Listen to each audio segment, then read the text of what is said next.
آپ جن مراحل سے گزر رہے ہیں اسے مجھے بیان کرنے کی ضرورت نہیں ہے، بلکہ خاموش غازی پوری کے اس شعر کے ساتھ ترجمانی میں کر رہا ہوں۔ میں اپنے تمام منبر شریف کے علماء کی خاص توجہ چاہتا ہوں۔ ان کی حیثیت یہ ہے کہ ایک کشتی میں بیٹھے ہوئے ہیں، اگر یہ حساس بشاس رہیں گے تو مجھے یقین ہے کہ یہ اثر آپ تک پہنچے گا۔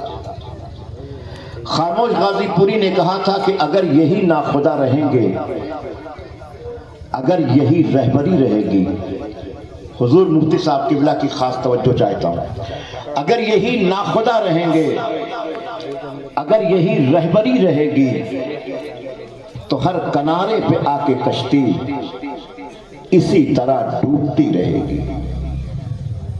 تمہاری محفل کی داستانیں کبھی مکمل نہ ہو سکیں گی، کبھی ہماری کمی رہے گی، کبھی تمہاری کمی رہے گی۔ چمن پہ بجلی گرانے والوں، چمن کا اس میں بھی فائدہ ہے، جلیں گے مل کر جب آشیانے تو دور تک روشنی رہے گی۔ اگر میں خاموش ہو گیا بھی تو خود محبت پکار اٹھے گی، ہماری بیچارگی کا عالم کلی کلی جانتی رہے گی۔ عزیزان محترم، جس وقت ہمارا دیش آزاد ہوا اس وقت نوکریوں میں مسلمان تقریباً 42 سے 45% تھے۔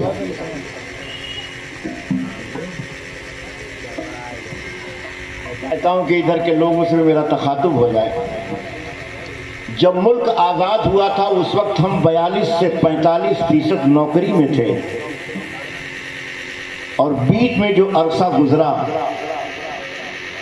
اس وقت صورتحال یہ ہے کہ 1.5% بھی نوکری میں مسلمان نہیں۔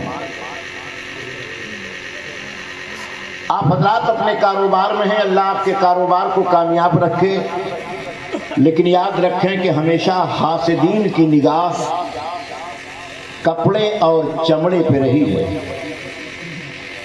اس لیے وہ اچھی طرح جانتے ہیں کہ یہ دو کاروبار ایسے ہیں جن کا براہ راست تعلق مسلمانوں سے ہے۔ نمبر 1 کپڑا، نمبر 2 چمڑا۔ آج پورے ملک میں آپ کی معیشت کن حالات سے گزر رہی ہے مجھے اس پر روشنی نہیں ڈالنا ہے۔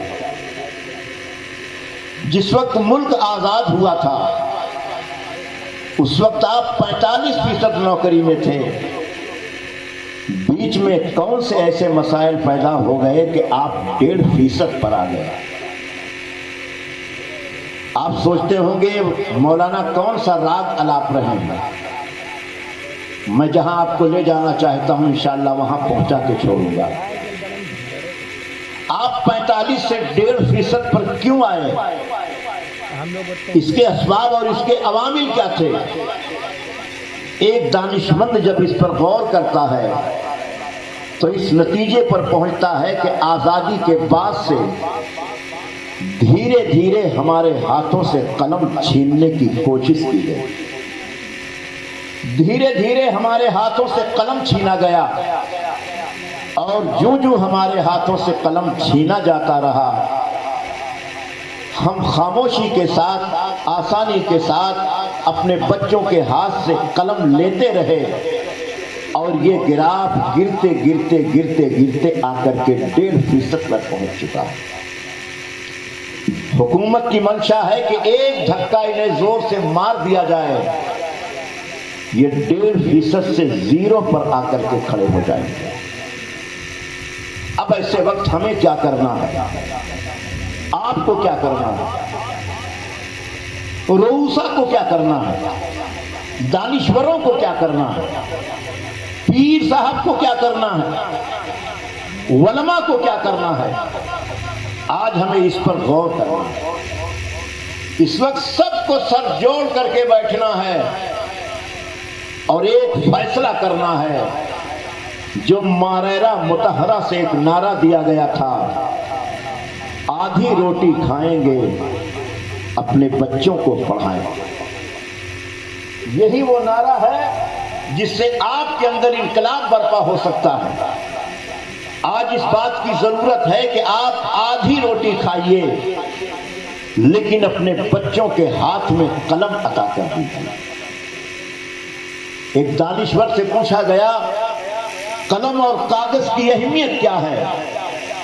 तो उसने बहुत मतानत के साथ जवाब दिया था कि कलम और कागज की अहमियत यह है कि इसी कलम से कागज पर इंसान की रिहाई का परवाना लिखा जाता है, और इसी कलम कागज से किसी को तख्तेदार पर खड़ा करने का आदत लिखा जाता है। कलम में वो ताकत है। जब तक आपके पास कलम की ताकत थी, उस वक्त तक आप कुर्सियों पर बैठे थे, और जब से कलम की ताकत आपसे छीन ली गई है, पूरे मुल्क में 2-3 कामों में आप मसरूफ होकर के रह गए। अगर आप बैकग्राउंड आप देखिए, मुगलिया सल्तनत कई सालों पर मुहित रही, शानदार हुकूमत, इल्मदोस्त हजरात पैदा हुए। हजरत मुल्ला जीवन रहमतुल्लाह ताला अलैह जैसा बाकमाल आलिम दीन हमारे हिंदुस्तान में रहा, लेकिन मुगलिया सल्तनत का सबसे अफसोसनाक पहलू यह है कि उन्होंने लाल किला बनवाया, ताज महल बनवाया, लेकिन दारुल उलूम और मदरसे नहीं बनवाए, जिसका नतीजा यह निकला कि बहादुर शाह जफर मुगल सल्तनत के आखिरी ताजदार के नाश्ते में उसके लड़कों का सर पेश किया गया, और वहीं से मुगलिया सल्तनत का जवाल शुरू। बहादुर शाह जफर नाश्ता करने के लिए बैठे, और तश्त में इनके बेटों का सर काट करके ऊपर से कपड़ा डाल करके लाया गया। इन्होंने समझा नाश्ता आया है। जब बहादुर शाह जफर ने कपड़ा हटाया तो देखा कि उनके बेटों का सर रखा हुआ। मुगलिया सल्तनत चुटकी बजाते ही क्यों खत्म हो गई? वजह यह थी कि इन्होंने बिल्डिंगें बनवाई थी, मदरसे नहीं बनवाए। अगर मदरसे बने होते तो जिस वक्त कौम पर सवाल आ रहा था, इन्हीं मदरसों से फारिग होने वाले सीना तान करके खड़े हो जाते और जवाल के सैलाब का रुख मोड़ देते। आज जरूरत है कि आप अपने बच्चों के हाथ में कलम कागज कलम की ताकत देने के लिए तैयार हो जाएं। जो काम बड़े बड़े रोऊसा डंडा के न कर सके, इदारे शरिया के उन उलमा ने कर डाला जिनकी मुख्तसर सी तनख्वाहें हैं, जिनकी आमदनी महदूद है। अपने महदूद वसाइल को लेकर के इन्होंने 17 मकातिब आसपास कायम करके आपकी आने वाली नस्लों के सीने में कुरान मजीद की अहमियत और अजमत को डालने का काम किया है। आज इदारा शरिया बहुत बड़ी बिल्डिंग की शक्ल में आपको दिखाई नहीं देता, कभी किसी किराए के मकान में चलता है, लेकिन आप इस इदारे की अहमियत का अंदाजा लगाइए कि आपका बच्चा 7 से 8 साल का अरसा नहीं तय कर पाता और इदारे शरिया के मकतब में उसका दाखिला हो जाता है, तो कुरान मजीद पढ़ करके नाजरा खत्म करके कुरान मजीद की आयतों की बरकतें उसके सीने में ये इदारा उतार देता है, और ये कुरान मजीद की बरकत हमेशा उसको जिंदगी के हर मोड़ पर सहारा देती है। मैं इदारे शरिया को बहुत बहुत मुबारकबाद पेश करता हूँ और इस शेर के साथ अपनी गुफ्तगू तमाम करता हूँ कि मुझको सूली पे चढ़ाने की ज़रूरत क्या है, मुझको सूली पे चढ़ाने की ज़रूरत क्या है। मेरे हाथों से कलम छीन लो मर जाऊंगा। अपने बच्चों के हाथ में कलम दे दीजिए,